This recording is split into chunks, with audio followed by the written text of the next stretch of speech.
Oi, me chamo Maria Isabel, sou de Saneamento 2 e hoje irei fazer uma apresentação, ou um seminário, como preferir chamar, sobre a escravidão na Idade Moderna. Mas antes disso, eu vou estabelecer algumas diferenças entre três pontos: a escravidão antiga, a moderna e a contemporânea. A escravidão antiga ela começa por volta de 500 a 700 a.C. e finaliza em 1453, enquanto a moderna começa em 1453 e finaliza em torno de 1789. Já a contemporânea, ela se inicia em 1789 e continua até os tempos de hoje. Como modo de introdução, eu vou explicar, pelo menos o básico, da escravidão na Idade Média, que começou em 1453, com a procura dos portugueses e espanhóis por novas terras. A humanidade chamou, nessa época, de Idade Moderna. Os europeus desembarcaram nas costas da África, e observaram um costume muito enraizado, do povo negro, que escravizavam prisioneiros de guerra para poder comercializar com os árabes, que usavam tanto nos seus terrenos, como também vendiam para outras colônias, tanto no Ocidente, tanto na Ásia também, como a Índia, por exemplo. Logo, os demais imperadores acabaram aderindo nessa nova prática de capturar escravos para poder vender, ganhando dinheiro ou até trocando por matéria-prima. Esse célebre acabou sendo chamado como comércio triangular, pois os três continentes trabalhavam um com o outro: a África, a Europa e a América. Sendo assim, novidade ou não, a ambição da Europa, principalmente a Europa, transformou esse tráfico de escravos, em um sistema mundial e também sendo rotulado como capitalista. Agora eu irei fazer uma relação, na problemática entre a escravidão atual, que é a contemporânea, e a moderna, também destacando permanências e rupturas. Infelizmente, a Lei Áurea acabou piorando a situação dos escravos, por não terem o apoio necessário, onde muitos tiveram que voltar para a servidão, e o resto trabalhou com trabalhos menores. E assim foi erguida uma sociedade patriarcal, uma elite governante aristocrática, composta por grandes latifundiários e escravos. E um grande número desses escravos foi conduzido à estrutura produtiva em todos os níveis. Os homens livres, assalariados ou autônomos, como padres, burocratas, soldados, artesãos ou até vendedores ambulantes, constituíam um pequeno grupo intermediário, subordinado à classe dominante. Então, era basicamente escravos, aquela classe mediana e o pessoal do clero, que eram os latifundiários. Isso se tornou, isso tudo acabou se tornando uma sociedade tradicionalista, totalitária e até sangrenta, consolidando uma mentalidade caracterizada pela difamação do trabalho manual, a segregação, a discriminação e o forte preconceito racial e social.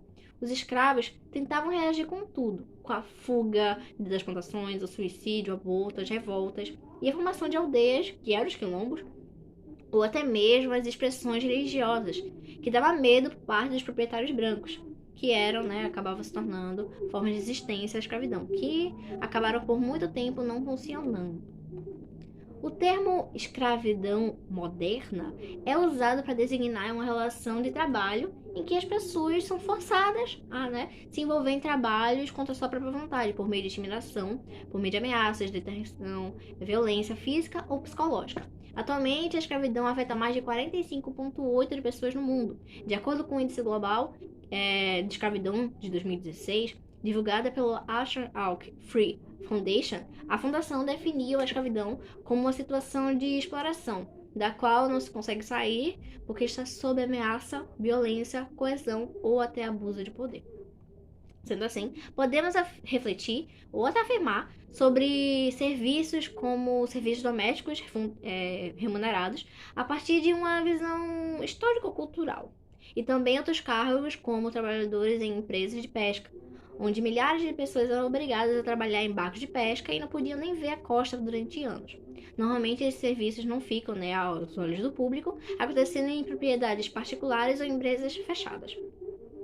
Nos últimos 15 anos, foram descobertos mais de 36 mil casos de escravidão no Brasil, a maioria deles acontecendo, claro, torturas físicas, psicológicas, além de ameaças e muita violência.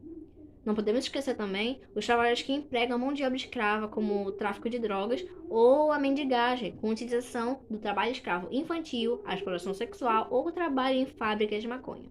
Aí você me pergunta, como assim?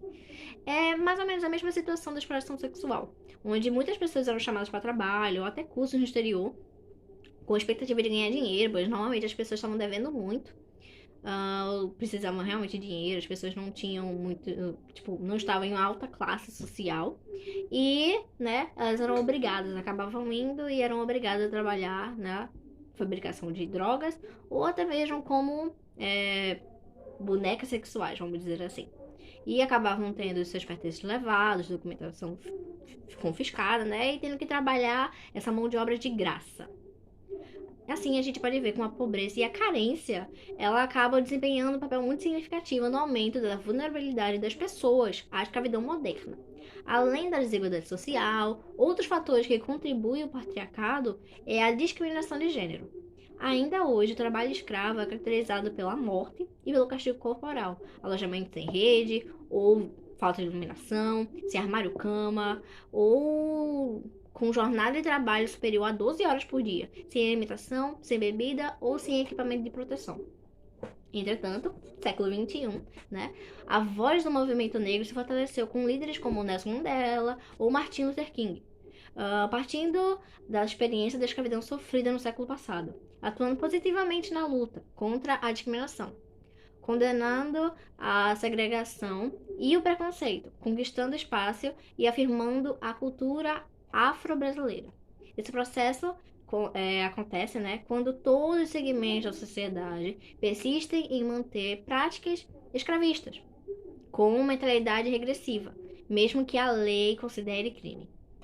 Os trabalhadores frequentemente se queixam das más condições de trabalho e da extrema pobreza, o que hoje simboliza, né, a persistência da ideologia escravista no autoproclamo no setor empresarial moderno. E agora, vamos diferenciar, né, a escravidão moderna da escravidão da antiguidade.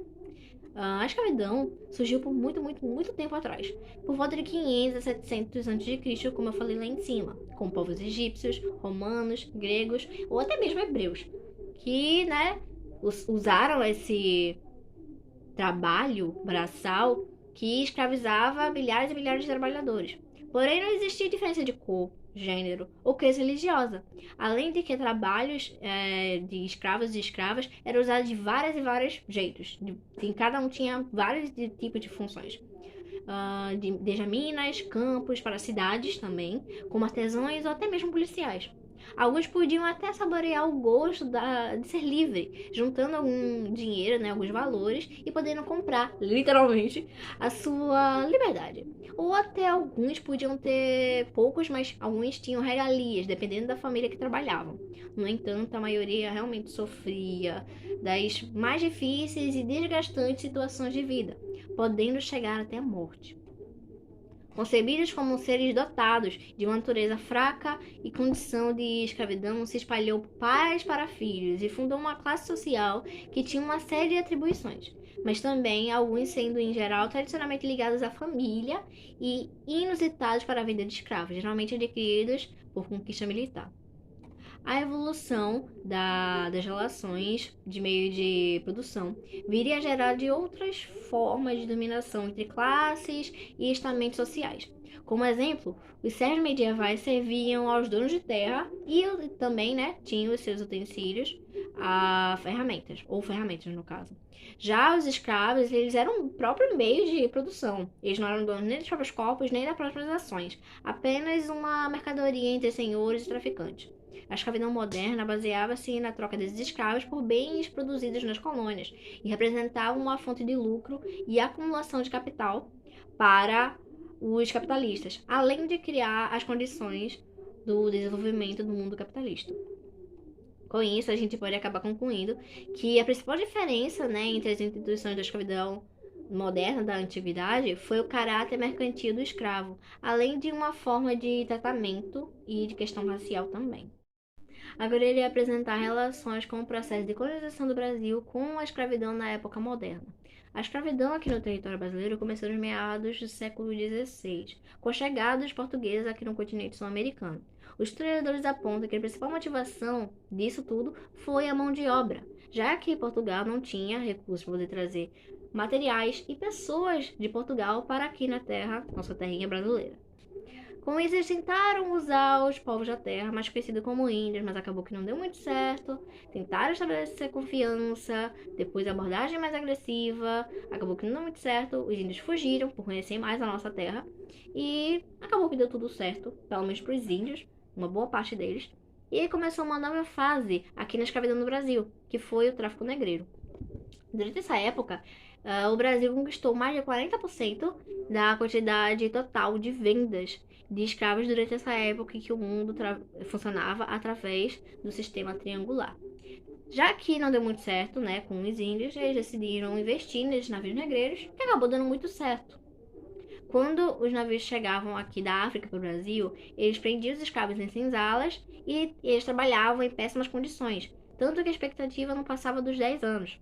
Os escravos homens, né, trabalhavam em mineração e agricultura e as mulheres eram abusadas e trabalhavam como costureiras, entre outras coisas. Aos poucos, Portugal percebeu que eles podiam trazer mais lucro do que já traziam. Com isso, começou a vender para colônias, tipo na Europa, por exemplo, e até mesmo na África. E agora você me pergunta, né, o que foi que rolou depois disso tudo? Bom, o sistema, né, triangular se tornou mais forte ainda e começou a funcionar de uma seguinte forma. O pessoal da Europa pegava materiais e trocavam esses materiais por escravos. Esses escravos iam da América eles produziam, né, esse material e pegavam a matéria-prima e vendia para a Europa por dinheiro. E com isso ficou nesse ciclo durante 300 anos aqui no Brasil. Sendo assim, podemos concluir que a escravidão na Idade Moderna resultou num mercado mundial capitalista, onde esses seres humanos eram vendidos e trocados como se fossem artigos de um catálogo, por exemplo. A escravidão não chegou ao fim, entre muitas aspas, na época de 1888, com a Lei Áurea, quando foi assinado pela Princesa Isabel, mas deixou marcas irreversíveis na história do país. Mesmo após o fim da história do comércio dos escravos, uma pesquisa que levantou que existe ainda 46 milhões de pessoas que vivem nesse mundo de regime de escravidão, sendo 161 delas aqui no Brasil, o que deixa claro o impacto negativo causado pela escravidão moderna até os dias atuais.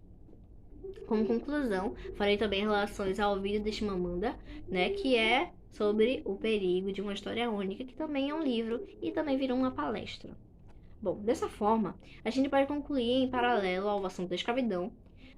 Temos um tópico, né, que foi levantado pela Chimamanda em sua palestra. Os assuntos abordados fazem a gente refletir do que ela chama de história única e como ela se faz presente durante toda a história moderna e até nos dias atuais. A história única citada por ela em sua palestra seria uma forma de contar um acontecimento etimológico ou cultural com finalidade de criar estereótipos sobre um povo, nação ou continente, que foi o caso da África. Segundo ela, de acordo com os aspectos da África, com os acontecimentos da África, os principais causadores dessa narrativa toda foram e ainda são a mídia ocidental, que, né, noticiava e noticia aspectos negativos e visões rasas sobre a cultura africana, o que cria entre a população mundial, né, esse estereótipo sobre o continente africano. Mas a história única não nasceu nos dias de hoje, muito menos, né, antigamente, existia há muito, muito tempo. Só que pouca gente percebeu, na verdade, quase ninguém, pelo menos antigamente. Historicamente, podemos definir ela, né, essa história única, como o poder de quem conta. Quem contar primeiro tem esse poder de definir a história. Atualmente, com os recursos de investigação que nós temos, né, investigação histórica que temos, a gente consegue omitir várias e várias informações que foram falsificadas por conta de um ponto de vista de que alguém contou, né, que alguém relatava os acontecimentos. Por exemplo, por muito tempo acreditava-se, né, que o motivo do tráfico escravo africano veio para cá para o Brasil, começou a ocorrer por conta que os índios eles eram preguiçosos ou não eram eficientes. Só que, na verdade, né, eles lutavam por resistência e por liberdade.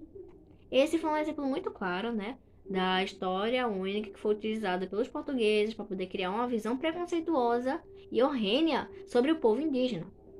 Ela teve como objetivo, né, desinformar e criar estereótipos, a falta de interesse ou a interpretação ruim. Elas acabam criando mitos e até preconceitos que são perpetuados. E muitas vezes nós somos vítimas delas, sem realmente perceber. Já que ela funciona, né, de forma como se tornasse isso real. Essas visões etnocêntricas acabam virando essas visões.